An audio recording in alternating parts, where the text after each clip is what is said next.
I am Dr. Val Turner from the Royal Perth Hospital Accident and Emergency Department. I'm an emergency physician.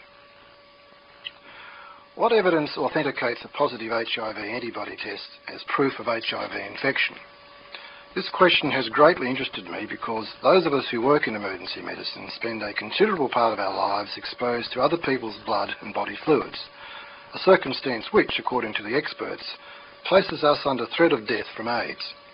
Ironically, if the experts are right, the life we save may cost us our own, and it's little wonder that some of us have pursued AIDS science to the very limits. From the early days of AIDS, I was fortunate to collaborate with Eleni Eliopoulos, a biophysicist at the Royal Perth Hospital, and other colleagues.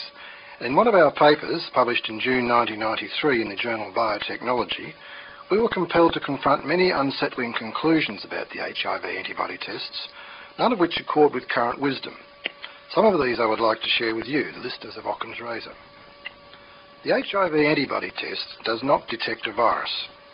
They test for any antibodies that react with an assortment of proteins experts assure us are unique to HIV, which, almost everyone agrees, is a retrovirus and is the cause of AIDS. What happens is this.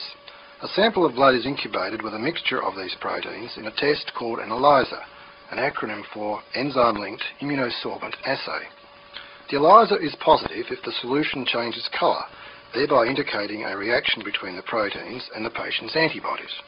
However, according to the experts, the ELISA is not too specific and may react in the absence of HIV infection, and thus, if positive, is repeated, and if still positive, warrants a third but different test called the Western blot. In the Western blot, the proteins, about 10 of them, are located at discrete spots in a paper strip, rather like the one your doctor uses to test your urine. Serum is added, and wherever there is a reaction, a colour change occurs which shows up as a dark band. The test is read by noting which bands show up, in other words, which proteins are reacting. Certain combinations of bands are defined as positive tests, and this is said to definitely prove HIV infection. What is strange is that the location and number of bands required for a Western blot varies around the world, and may even vary between laboratories within the same city. In Australia, 4 bands are required. In Canada and much of the United States, 3 bands suffice.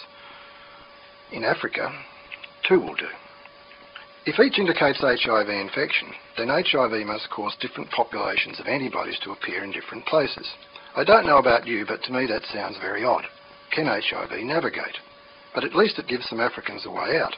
All an African has to do is have the test in Australia, because 2 bands will not be considered positive here.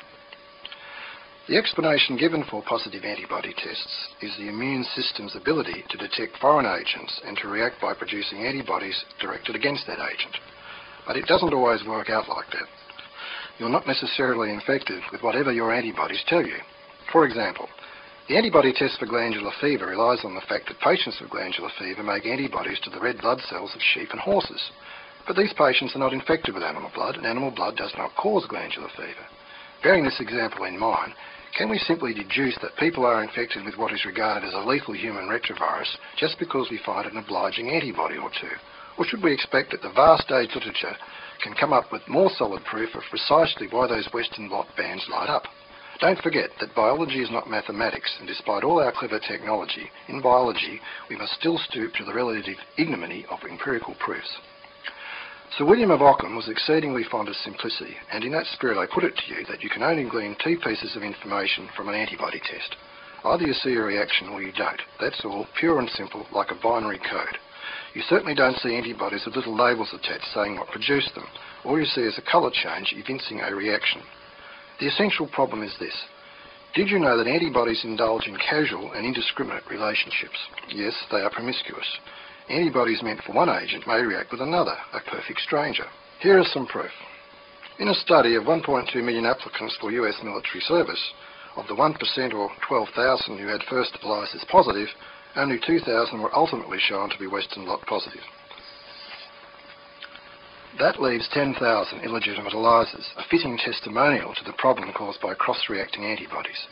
I hope this makes my point clear because, in a nutshell, this is the cardinal problem scientists face when ascribing meaning to any set of antibody reactions. How can you tell whether the antibody is the real thing or a ring-in, one whose proper partner is something else but caught in a compromising act?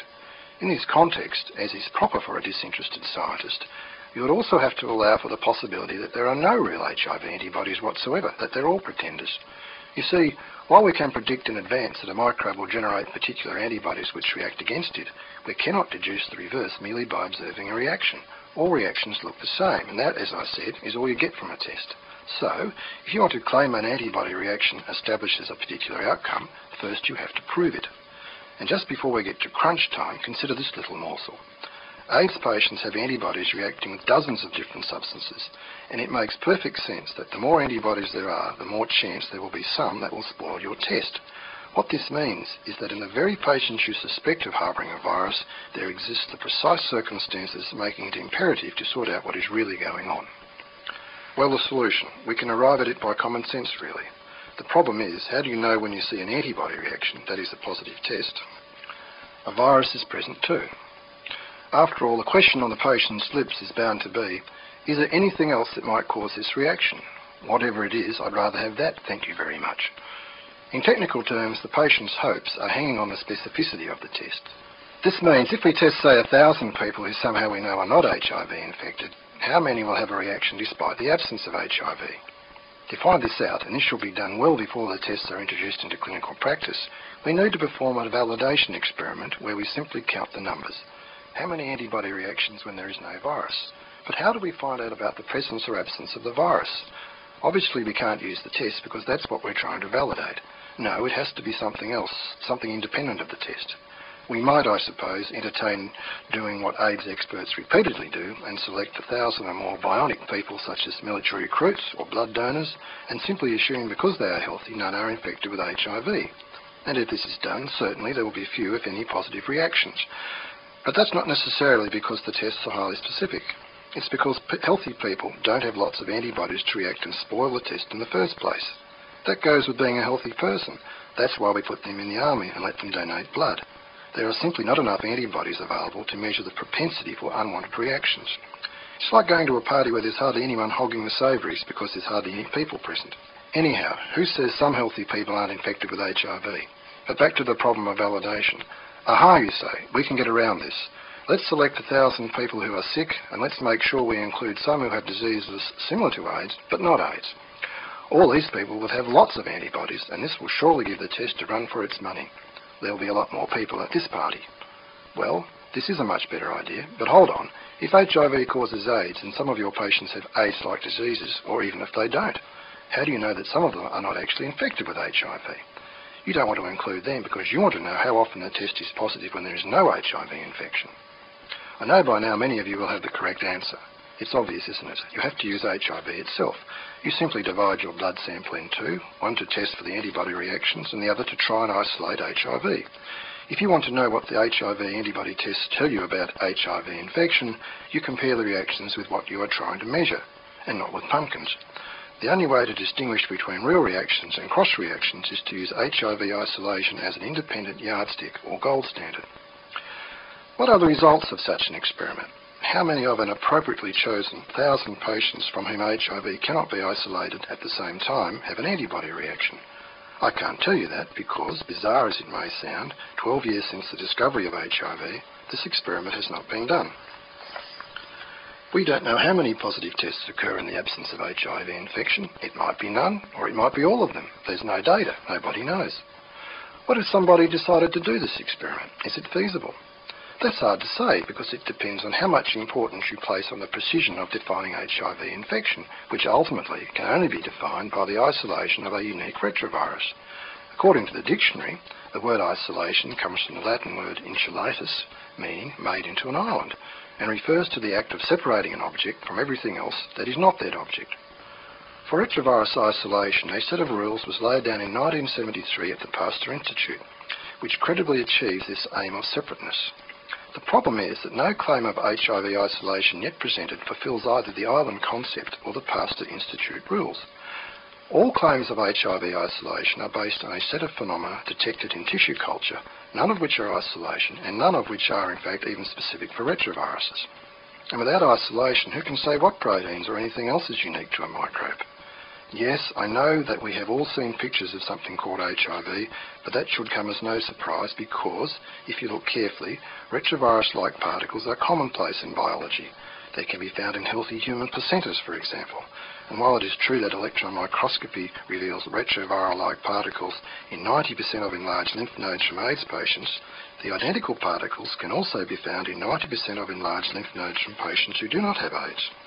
If the particles seen in lymph nodes from AIDS patients are HIV, as the AIDS experts assure us, what are the particles seen in the lymph nodes of patients who are not at risk from AIDS?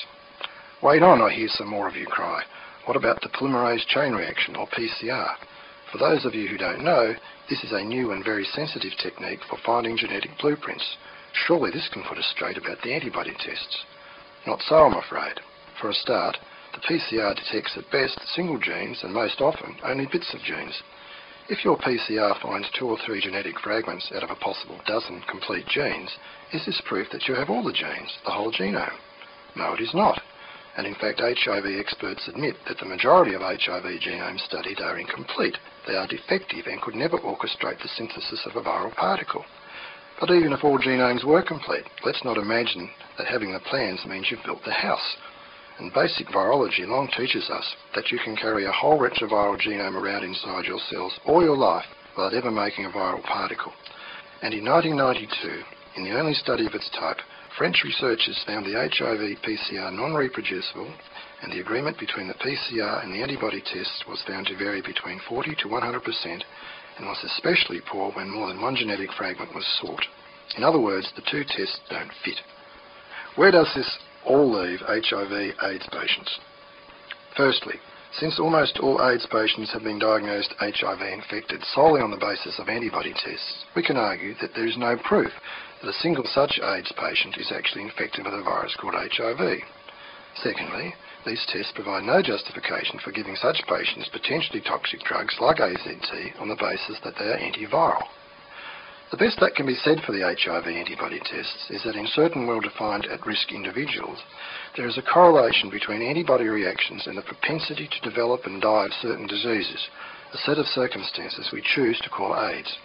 On the other hand, if you're HIV positive but not at risk and you're healthy, any pronouncements on your likely outcome will be severely confounded by knowing you're positive, a situation along the lines of 20th century bone pointing. And your health may suffer further from the use of various medications administered to kill a virus you may not have. The failure to verify the antibody tests against the gold standard of virus isolation is a serious failing, and in the absence of such validation, these tests should not be used to diagnose HIV infection.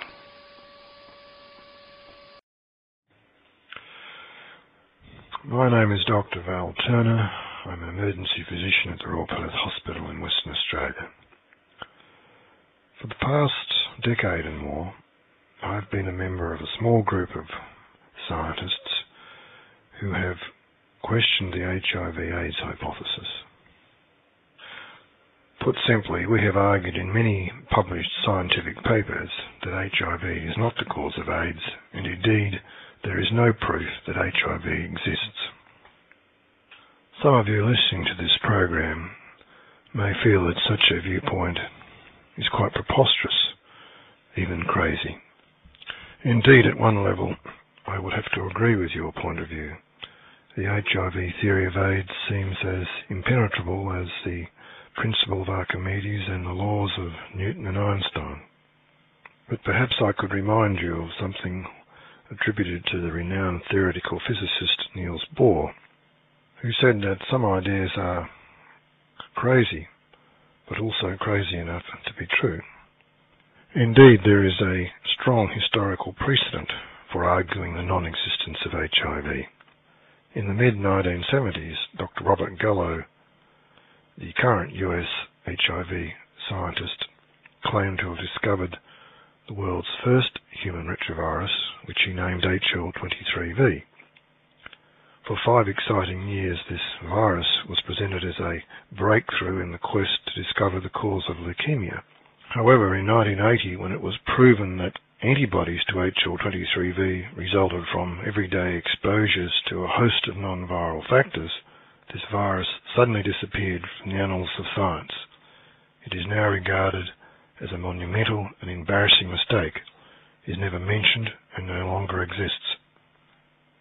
It is the belief of the Perth group of HIV/AIDS dissidents that when there is widespread acknowledgement of the fact that antibodies to HIV arise in circumstances which have nothing to do with the virus, and we will argue that this is always the case, then there is no reason, no scientific reason, for continuing to believe in the existence of HIV. This is a view shared by others now. In the October 19th edition of the Toronto Star, a report appeared following a meeting organised by the local chapter of the 10,000-strong North American AIDS dissident group, HEAL, that stands for Health, Education, AIDS Liaison. The meeting was addressed by Nobel laureate biochemist and molecular biologist Dr. Kari Mullis, who described how for the past 10 years he has been unable to obtain an answer to the relatively innocuous question, where and what is the proof that HIV causes AIDS?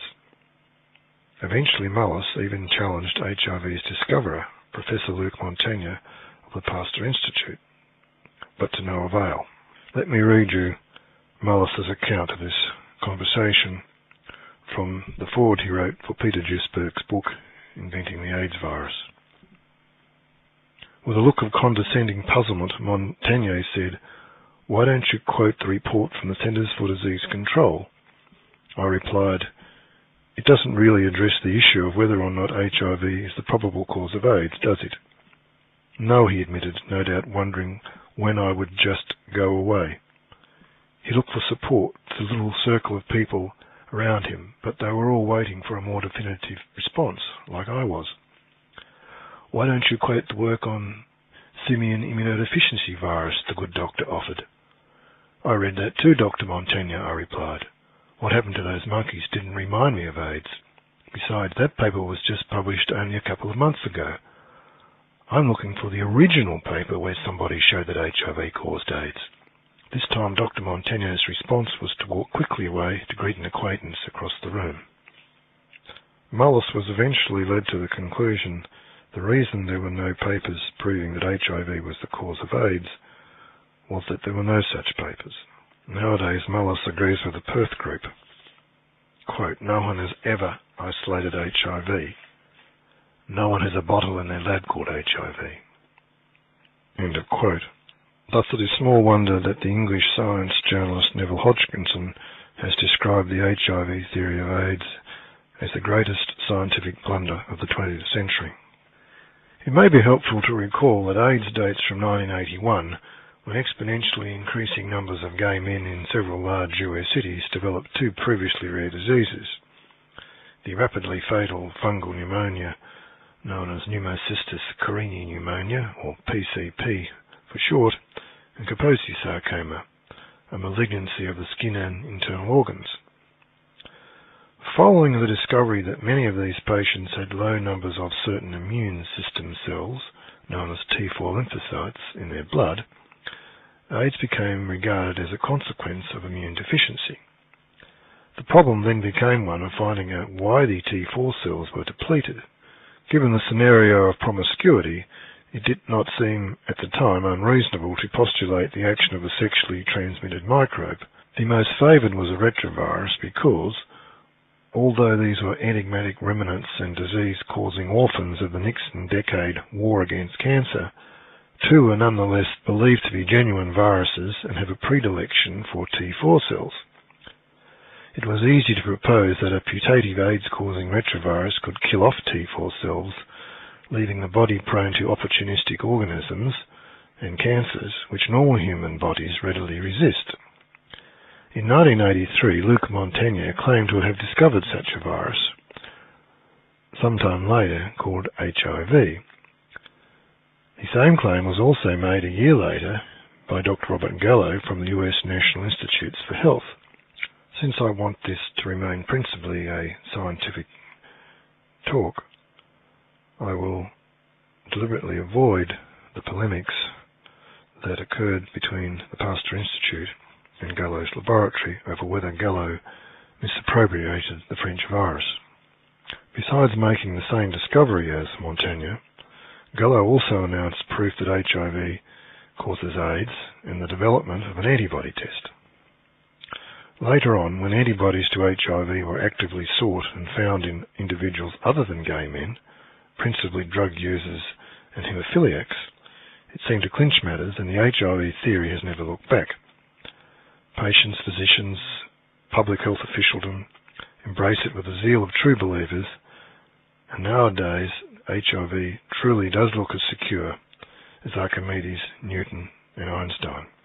To doubt the HIV theory really does beg the crazy question. This state of scientific serenity was not to last long. In 1987, the highly revered virologist Professor Peter Duesberg from Berkeley, California, published an invited paper in the prestigious journal Cancer Research. In this paper, he concluded that HIV does not cause AIDS. His principal argument at that time was there was insufficient HIV in insufficient T4 cells, even when patients were dying, to do harm. Duesberg calculated that the alleged number of T4 cells lost daily at the behest of HIV was about the same a man would lose cutting himself shaving. Such a low viral burden was an acknowledged fact, but reaction to Duesberg's bombshell immediately led to the closure of ranks and the marginalising and shunning of one of America's most outstanding scientific minds. Eventually, it deprived Duesberg of all research funding. Into this fray stepped Perth biophysicist Eleni Papadopoulos-Eliopoulos. She had begun to research AIDS at its inception in 1981, and by the time Duesberg's paper appeared, she had already received 2 rejections from the scientific journal Nature for proposing an oxidative stress chemical non-infectious theory to explain the genesis of both low T4 cells and AIDS. The theory had the added bonus of explaining the several laboratory phenomena inferred, although mistakenly in Eliopoulos' view, as proof of the existence of HIV. In Eliopoulos' view, what united AIDS patients and those at risk of developing AIDS was not an infectious microbe, but excessive exposures to a variety of noxious chemical influences that had in common the ability to oxidize cellular constituents. This led to the gradual poisoning of the body in such a manner that it became vulnerable to particular diseases. On the one hand, while Duesberg posited HIV as real but harmless, on the other hand, Eliopoulos argued that the set of laboratory data inferred as HIV was an epiphenomenon. This was an idea considerably backed up by experimental evidence gathered in the retrovirological literature well before the AIDS era. Unfortunately, as debate on this point would predictably split the dissident camp, Eliopoulos and her colleagues long refrained from public debate with Duesberg over this particular issue. It was only in December 1995 when the British gay men's scientific magazine Continuum offered a prize of £1,000 sterling for a paper proving the existence of HIV, that Duesberg and Eliopoulos finally engaged publicly in what began and has remained friendly polemics. To an outsider, much of the debate from both sides is shrouded in an almost impenetrable fog of virological, immunological, biochemical and molecular biological jargon. Someone wishing to fully comprehend the basic scientific issues must be prepared to spend months immersed in unfamiliar concepts and language. In Eliopoulos' view, this unpalatable fact has been a most significant factor in the preservation of the HIV protagonist's hallowed ground, and almost at zero effort. This, along with a leading journal editor's virtual refusal to publish and hence publicised dissension, means that the general public is lucky to ever find out there is a debate. The unconscious expectation that such censorship will be circumvented by fair and open-minded investigative journalism has been rendered virtually inoperable by the established experts inveighing against such intrusions on the basis of their own legitimacy and citing threats to public health. Thus it is small wonder that the void has become populated by a variegated collection of scientists, including 2 Nobel laureates, as well as many non-professional scientists, academics, journalists, patients and relatives, and perhaps surprisingly to some, a fair number of gay men. Nonetheless, the patient and persistent efforts of this group are in reality spendthrift in relation to the established order of scientists and government and big business institutions. Over the past decade, the frustration felt by the authentic stakeholders has spurned numerous dissonant organisations, magazines, books and television documentaries, including most recently a very strong resolve to bring the issue into courts of law. As far as the Perth group is concerned, for some time now our aim has been to force an adjudicated debate at an international level. The formation of a critical mass of people is the key to unlocking the power of public opinion required to bring about such an event. I would now like to discuss some of the scientific debate. And in doing so, I would like to introduce this topic with a quotation from A Brief History of Time by the theoretical physicist Stephen Hawking. A theory is a good theory if it satisfies two requirements. It must accurately describe a large class of observations on the basis of a model that contains only a few arbitrary elements, and it must make definite predictions about the results of future observations. To paraphrase these words, we could say, wrong predictions affirm bad theories, correct predictions make them powerful. If we assume that HIV does exist as a bona fide infectious, that is a particle of appropriate constitution and appearances able to reproduce itself inside living cells, the HIV theory predicts that all AIDS patients will be infected with HIV, all AIDS diseases are caused by HIV, via sexual activity with prostitutes, HIV and AIDS will spread initially from its nucleus of gay men and drug users into the larger heterosexual community. HIV kills T4 cells. A vaccine will be forthcoming. An animal model of HIV infection causing AIDS will be developed. So far, none of these predictions has been fulfilled. AIDS can be legally diagnosed without HIV infection, which we'll discuss further in due course. HIV has not spread beyond the original risk groups. There is now agreement that Kaposi sarcoma, one of the two diseases for which the retroviral hypothesis was first proposed, is not caused directly or indirectly, that is via immune deficiency, by HIV. There is no proof that HIV kills T4 cells. Few, if any, non-drug taking prostitutes are HIV positive. The world still awaits the vaccine predicted by the end of 1986. And although monkeys have been given copious quantities of HIV and become HIV positive, none have developed AIDS. In fact, this year US senators were contemplating how best to retire 1,500 chimpanzees bred for AIDS research, and which are currently languishing in cages at an annual cost to the US taxpayer of $7.3 million. Let us contrast the HIV theory to the Heliopolis oxidative stress theory. The oxidative stress theory predicts the current demographic data, that is, similar for example to the non-infectious vitamin deficiency diseases pellagra and scurvy, HIV/AIDS will remain confined to the original risk groups.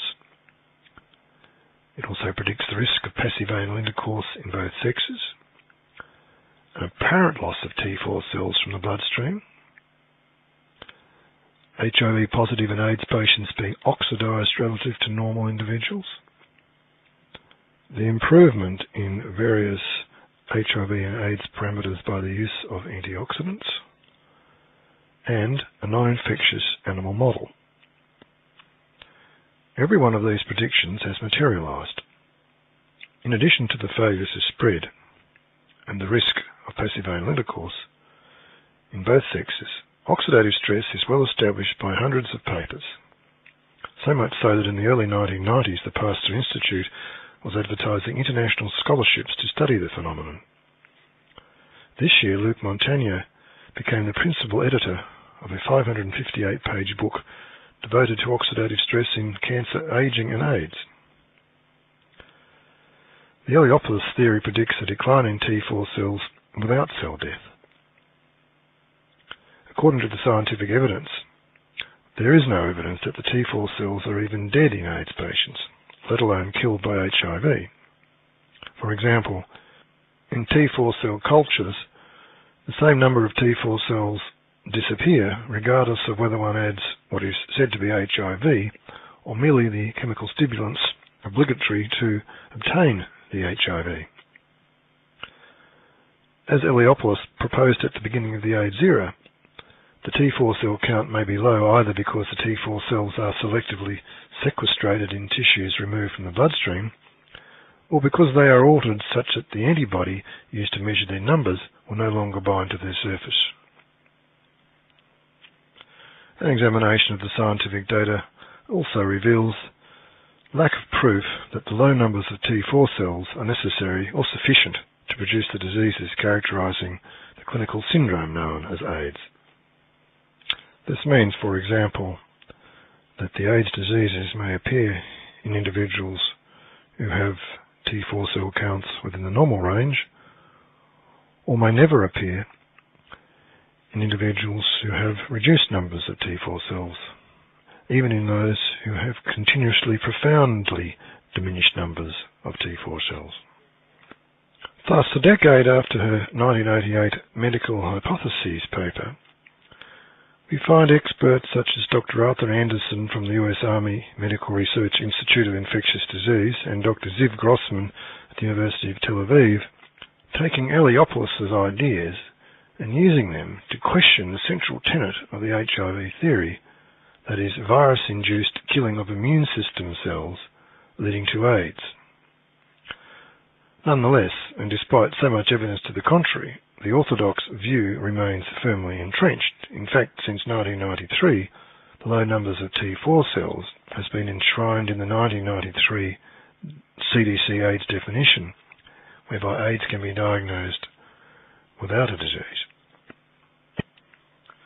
Consistent also with the Heliopolis oxidative stress theory is the fact that the only animal model of AIDS is not infectious.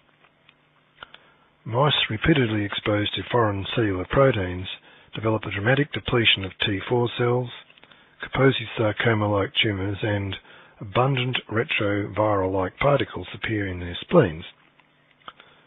Thus, in the only animal model, AIDS diseases are followed by the production of retroviral-like particles and not the other way around. To the uninitiated, this may come as a surprise. However, it has been long known that retroviruses arise even in uninfected cell cultures because all cells contain retroviral genetic information inherited from parents. Humans are no exception. Of the 100,000 or so genes making up human DNA, that is, the human DNA genome, at least 1% consist of endogenous retroviral information. This represents an amount approximately 3,000 times larger than the putative HIV genome. Such information is switched into production mode by the oxidative conditions that exist in the AIDS risk groups and by the oxidant chemicals which are obligatory in cultures to obtain HIV. The highly implausible notion that a single microbe could cause such a diverse collection of what now amounts to 30 disorders gained credence only because of an hypothesized link under the guise of immune deficiency. This meant low numbers of T4 cells, which Gallo nominated as the, quote, hallmark, unquote, of AIDS. However, even in 1981, there was no precedent for such an all-embracing synthesis. It was well recognized that the vast majority of people diagnosed with cancer are not immune deficient, and of those who are, many whose cancer can be surgically removed will recover their immunity. In other words, either cancer causes immune deficiency or some other factor or factors underlies both conditions. Likewise, virtually all people destined to develop most infectious diseases in the immediate future are currently immune competent. Their diseases may well depress their immunity, as they might other body organs and systems, but only for as long as it takes patients to recover. For Eliopoulos and our group, the proposal that depressed immunity is a prerequisite for AIDS resulted from the coincidental development of technology to count T4 cells just before the discovery of HIV. But since physicians and the general public alike are prone to uncritical, almost wishful acceptance of immunity as a panacea for all that is good and bad with health, immune deficiency was an idea that needed little justification within the HIV paradigm. The Perth group contend that it is possible to appreciate the failure of the HIV theory without delving into the difficult and tedious business of retroviral isolation. This can be done simply by examining many facets of the HIV theory and posing the question, what properties would a virus need to explain the observed data? As I hope to show you, it would need so many crazy properties that eventually, from this many-angled approach, we gather an impetus to examine the more technical virological evidence. Let us take a look at the AIDS definition. The AIDS definition is set out by the US CDC as a, quote, CDC surveillance case definition for AIDS, end of quote. The latest edition was in 1993. Using the AIDS definition, it should be utterly impossible to arrive at a diagnosis of AIDS by any means that violates the HIV theory of AIDS. But this is not the case. In the OECD countries, including the US and Australia, using the CDC definition, AIDS can be diagnosed with Kaposi sarcoma, which even Gallo accepts is not caused by HIV, in the absence of immune deficiency, without laboratory evidence of HIV infection, and extraordinarily in the presence of negative results for HIV infection. If AIDS were physics, these data alone would send the whole theory back to the drawing board. Let us now consider some data related to blood transfusion. It seems watertight, doesn't it? An individual receives a blood transfusion, 3 months later is HIV positive, and by year's end is dead from AIDS. Conclusive proof that HIV causes AIDS? Of course not. 50% of HIV antibody-positive American blood transfusion recipients die within 1 year of transfusion. That is true. But so do 50% of HIV-negative transfusion recipients. In fact, within 3 years, 60% of the latter will be dead. If HIV antibodies are proof of HIV infection and HIV causes AIDS, then the risk of developing AIDS should be the same risk as becoming HIV positive. However, the risk of AIDS increases 3 to 6 times faster with the volume of blood transfused than does the risk of becoming HIV positive.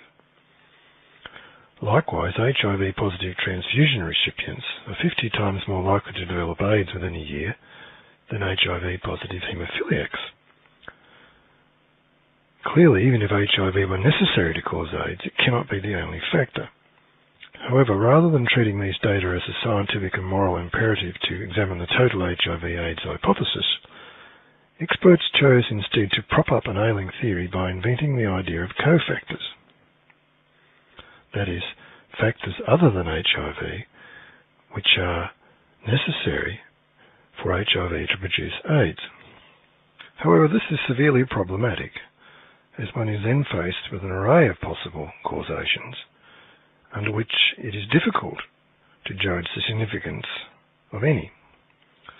Theoretically, HIV could be a minor factor given this scenario, or perhaps not a factor at all. It is instructive to realise that each year in the US approximately 4 million blood transfusions are performed. Amongst these, a significant number are administered for the treatment of cancer and to patients who have or had surgical procedures, including organ transplants, infections, radiation, antibiotics, anti-cancer and steroid drugs, and psychological stress. Any of these factors are associated with immune suppression, the development of AIDS-defining illnesses, and death. Furthermore, blood transfusions themselves are immune suppressive, and of course are only performed at hospitals. Interestingly, patients attending hospitals have a high rate of HIV antibodies even when patients in the well-known risk groups, as well as patients with meagre risks such as trauma, are excluded. St. Louis and his colleagues reported a study of 26 US hospitals, and in some of these hospitals 20% of no known risk men and 8% of similar women aged 25 to 44 were found to be HIV positive. Transfusion of HIV-negative blood may be followed by the development of HIV antibodies, and transfusion of one's own externally irradiated blood has the same effect. From these data, one cannot help but wonder whether HIV antibodies have anything whatsoever to do with exposure to a virus, or perhaps arise for some other reason, such as the foreign nature of transfused blood, or similar multiple and varied immune stimuli associated with whatever diseases underlie the need for transfusion. From here, it is only a small step to an appreciation that individuals in all the AIDS risk groups, including the populations of developing countries, are likewise exposed. Since the only animal model shows that repeated injections of immune-challenging foreign proteins cause the development of AIDS-like diseases, as well as a variety of antibodies that react with the HIV proteins, the question naturally arises, why does one need to invent HIV to explain AIDS? It is now time to examine some of the large amount of data concerned with sexual transmission of HIV. HIV/AIDS is claimed to be bidirectionally sexually transmitted. Data to support this claim are not based on microbial isolation and contact tracing, as is the orthodox practice for proving diseases are infectious and sexually transmitted, but on mostly retrospective studies. These studies include highly selected groups of individuals, including gay and bisexual men, heterosexual men, and women including prostitutes. These studies compare specific sexual practices with the risk of being, and rarely becoming, HIV positive. The first studies reported, naturally, were on gay men. In 1984, Gallo and his colleagues showed that of 8 different sexual acts, a positive HIV antibody test correlated only with receptive anal intercourse. They also found the more often a gay man has insertive anal intercourse, the less likely he was to become HIV positive. This, of course, is incompatible with an infectious cause. In 1986, Gallo and his colleagues reported they found no evidence that other forms of sexual activity contribute to the risk of becoming HIV positive in gay men.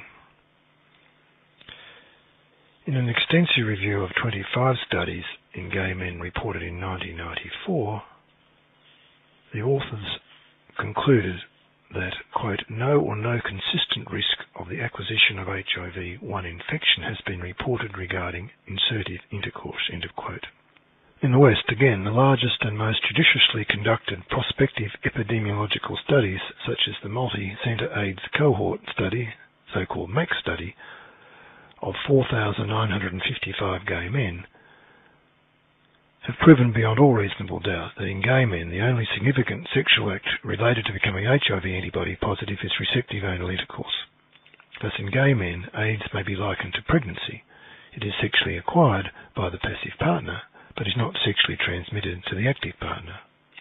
Significantly, the MAC study also showed that once a gay man becomes HIV positive, progression to AIDS is further determined by the amount of passive anal intercourse sustained after the alleged infection.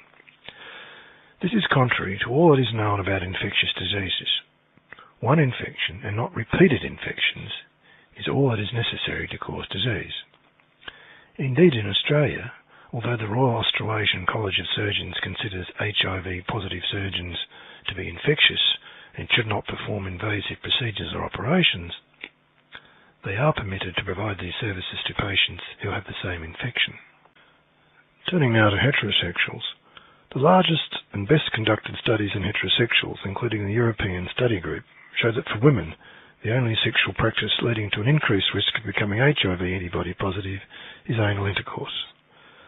The unidirectional transmission of HIV observed in OECD countries is supported by Nancy Padian's 10-year study of heterosexual couples between 1986 and 1996. There were two parts to this study, one cross-sectional, the other prospective. In the first part, the constant per contact infectivity for male to female transmission was estimated to be 0.309, approximately 1 in 1,100. The risk factors for women were anal intercourse, having partners who acquired this infection through drug use. Padian interprets this to mean that the women may also be IV drug users, and thirdly, the presence of sexually transmitted diseases. It is known that antibodies to their causative agents may react falsely in an HIV antibody test. Of the HIV negative male partners of 82 positive female cases, only 2 became HIV positive, but under circumstances considered highly ambiguous by Padian. In the prospective part of the study, beginning in 1990, 175 HIV discordant couples were followed for approximately 282 couple years. At entry, 1/3 used condoms consistently, and in the 6 months prior to their last follow-up visit, 26% of couples still consistently failed to use condoms. There were no seroconversions after entry, including in the 47 couples not using condoms consistently. Based on the 2 out of 86 men who became HIV positive in the first part of the study, the risk to a non-infected male from his HIV positive female partner was reported to be in the order of 1 in 9,000 per contact. From this statistic, one can calculate that on average, a male would need to have some 6,000 sexual contacts with an infected female to achieve a 50% probability of becoming HIV positive. At 3 contacts per week, this would take 56 years, or a lifetime. The notion that HIV is a virus which does not discriminate is also markedly inconsistent with the data obtained from studies of female prostitutes. Even if, as is widely accepted, by some unknown means a sexually transmitted infectious agent found its way into the promiscuous portion of the gay male population in certain large cities in the United States in the late 1970s, given the facts that prostitutes are frequented by bisexual men, and at the very earliest safe sexual practices date from 1985, one would have expected HIV/AIDS to have spread rapidly through prostitutes and thence to the general community. However, the prevalence of HIV antibodies amongst prostitutes is almost entirely confined to those who are drug users. Virtually all other prostitutes have not been and are not becoming HIV positive, and there are many studies in the literature to support this claim. For example, in Spain, of 519 non-intravenous drug-using prostitutes tested between May 1989 and December 1990, only 12, that is 2.3%, had a positive test, which was, quote, only slightly higher than that reported 5 years ago in similar surveys, end of quote. Some prostitutes had as many as 600 partners a month, and the development of a positive antibody test was directly related to the practice of anal intercourse. The authors also noted, quote, a more striking and disappointing finding was the low proportion of prostitutes who used condoms at all times, despite the several mass media AIDS prevention campaigns that have been carried out in Spain, end of quote. In 1991 in Australia, investigators from the Sydney Sexual Health Centre commented, quote, there has been no documented case of a female prostitute in Australia becoming infected with HIV through sexual intercourse, end of quote. Yet the authors maintained, quote, there are still many women working as prostitutes in Sydney who remain seriously at risk of HIV infection, end of quote, and recommended quote, more widespread use of barrier methods of contraception, intensified efforts to prevent the sharing of needles, close monitoring of the health of prostitutes, and scientific study of their paying and non-paying sexual partners, end of quote. In 1994, a report appeared of 53,903 Filipino prostitutes tested between 1985 and 1992. 72, that is 0.01%, were positive. In studies where there appear to be a high incidence of HIV amongst prostitutes, there are data that defy explanation. For example, although HIV has been present in the commercial sex work networks in the Philippines and Indonesia for almost as long as it has been in Thailand and Cambodia, the prevalence of HIV in the former is 0.13% and 0.02%, and 18.8% and 40% in the latter. If these data are accurate, the discrepancy defies explanation and has indeed baffled the experts, although the latter postulate behavioural factors such as one country's prostitutes and clients being considerably more or less sexually active. Interestingly, since 5,674 and 4,360 of the 12,785 Cambodian HIV and AIDS case reports till the end of December 97 are listed as unknown gender and unknown age, respectively, data collection, at least by the World Health Organization in Cambodia, must be regarded as severely problematic. Why should HIV avoid non-drug using prostitutes? If female prostitutes who do not use drugs do not become HIV infected despite being seriously at risk of HIV infection, what is the risk of infection to the majority of women who are neither drug users nor prostitutes? According to data from the Australian National Centre in HIV Epidemiology and Clinical Research, vanishingly little. In 1989, a study reported 10,217 blood samples taken from newborn babies. Newborn babies are regarded as unambiguous evidence of unprotected heterosexual activity. No babies were HIV positive. Since newborn babies can only be infected by their mothers, if heterosexual women remain non-HIV infected, how do their non-drug using male heterosexual partners become infected? According to Simon Wayne Hobson, a leading HIV expert from the Pasteur Institute, quote, a virus's job, end of quote, is to spread. If you don't spread, you're dead. The overwhelming evidence from studies both in gay men and heterosexuals is that HIV/AIDS is not bidirectionally sexually transmitted. In the whole history of medicine, there has never been such a phenomenon. Since microbes rely on person-to-person spread for their survival, it is impossible to claim from epidemiological data that HIV/AIDS is an infectious sexually transmitted disease. Unless one is prepared to entertain the notion of a microbe capable of distinguishing the habits, organs and countries of those engaging in sexual contact, the epidemiological data alone are sufficient to question the existence of HIV antibodies and HIV. I would like to conclude this talk with a rather brief look at the HIV proteins and antibody tests. A more extensive treatment of this topic can be found in a subsequent talk.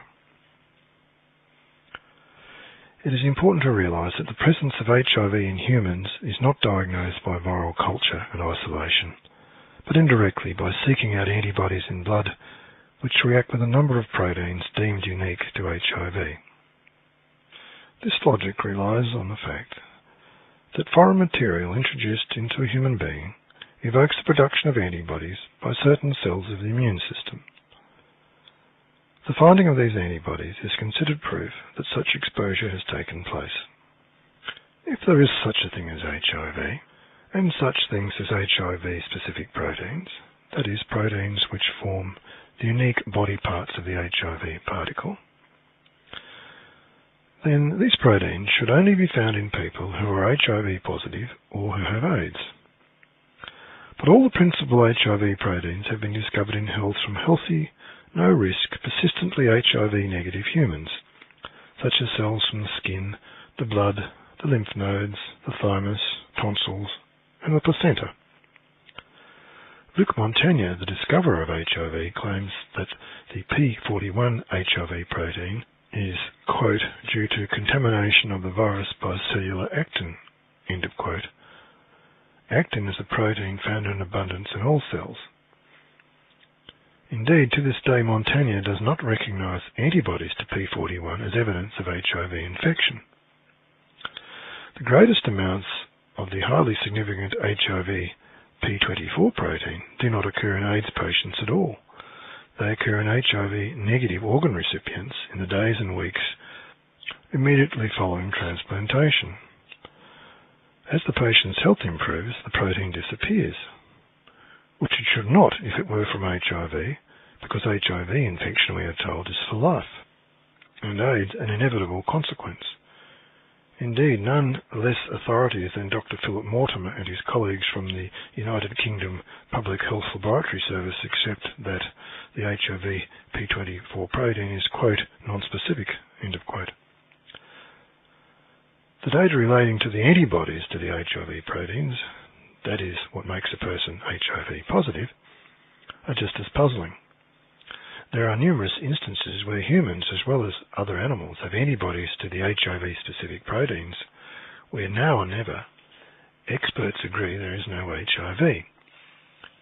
For example, although once infected, always infected, HIV-positive drug addicts who become drug-free and healthy lose their HIV antibodies.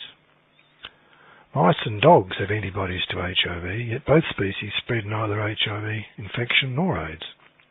In Australia, 1/4 of healthy blood donors have antibodies to one or more of the HIV proteins. In the United States, 10% of individuals at low risk for AIDS, including, quote, specimens from blood donor centers, end of quote, had a positive HIV antibody test by the most stringent US criteria. Because of this, early on in the AIDS era, it proved necessary to redefine a positive antibody test in order to make it harder to be HIV positive.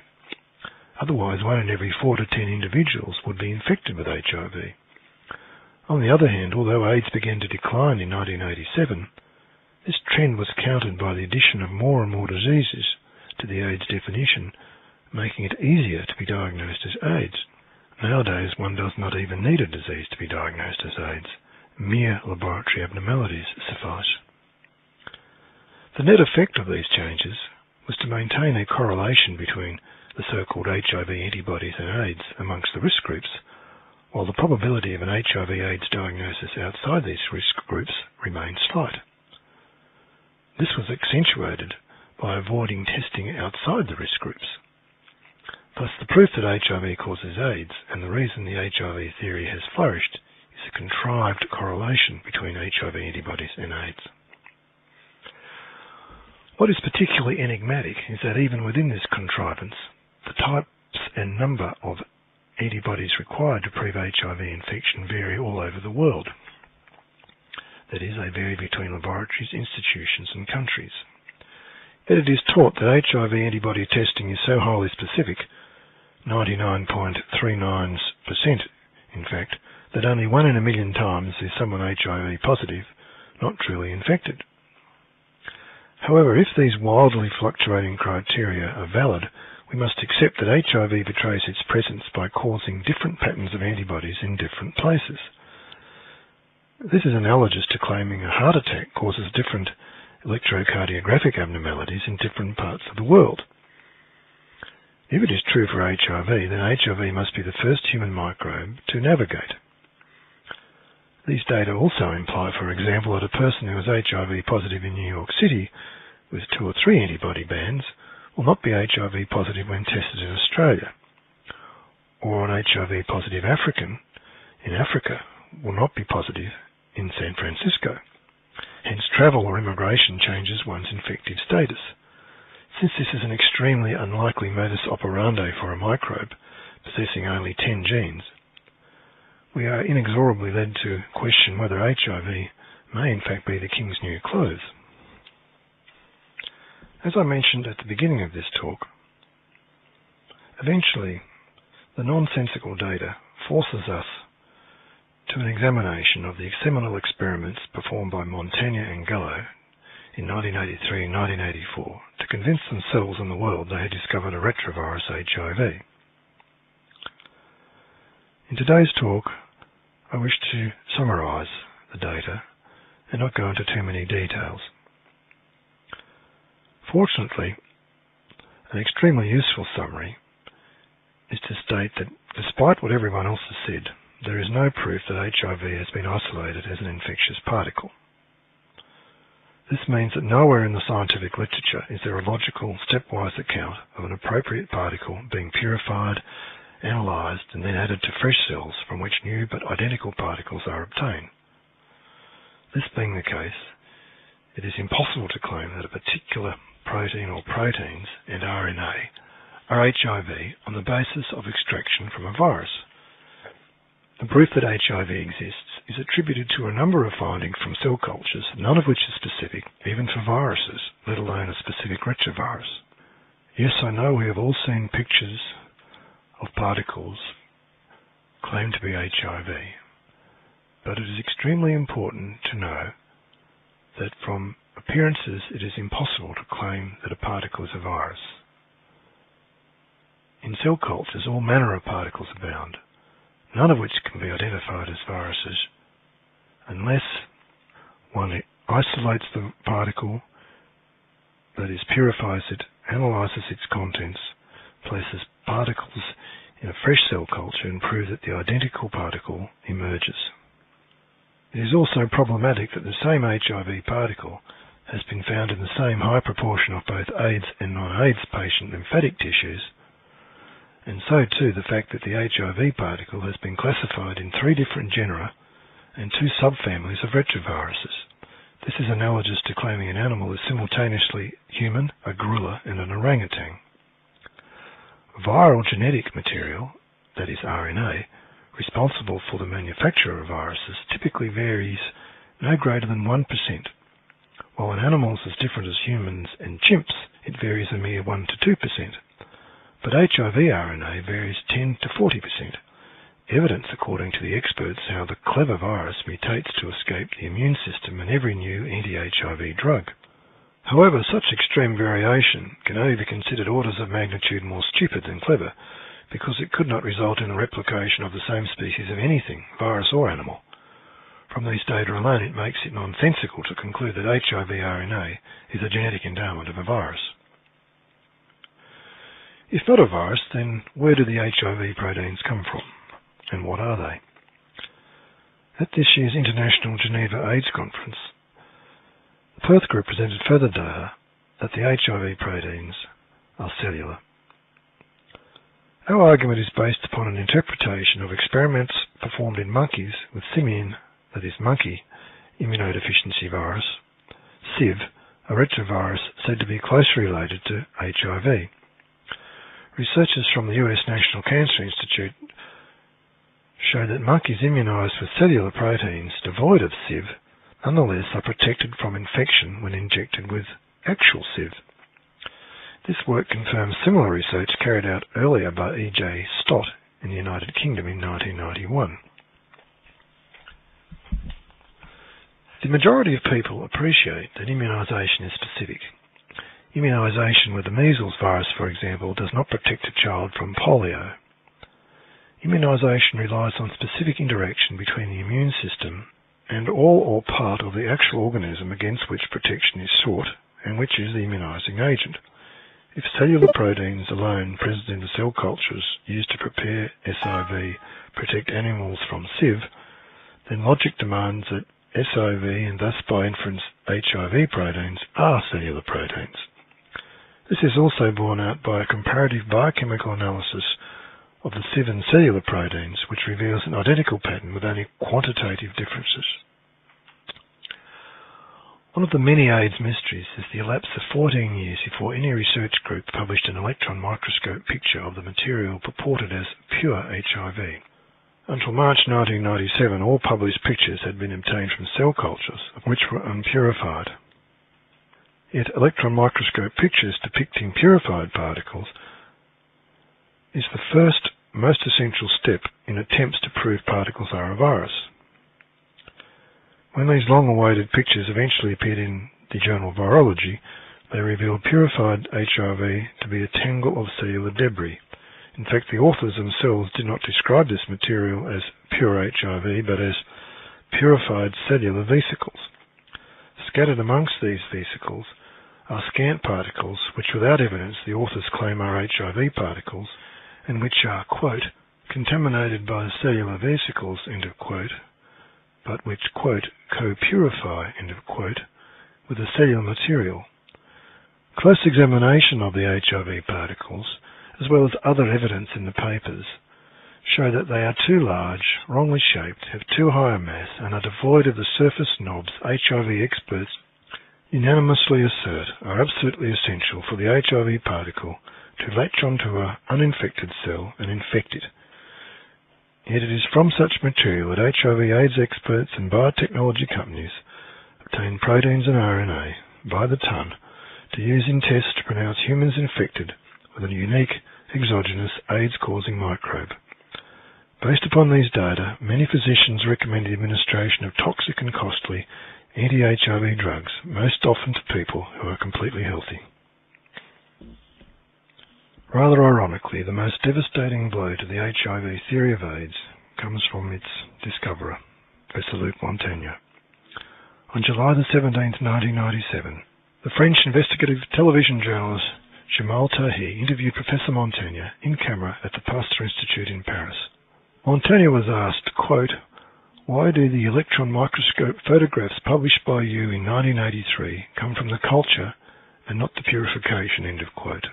His reply was, quote, "Of course one looked for it. One looked for it in the tissues at the start, likewise the biopsy. We saw some particles, but they did not have the morphology typical of retroviruses.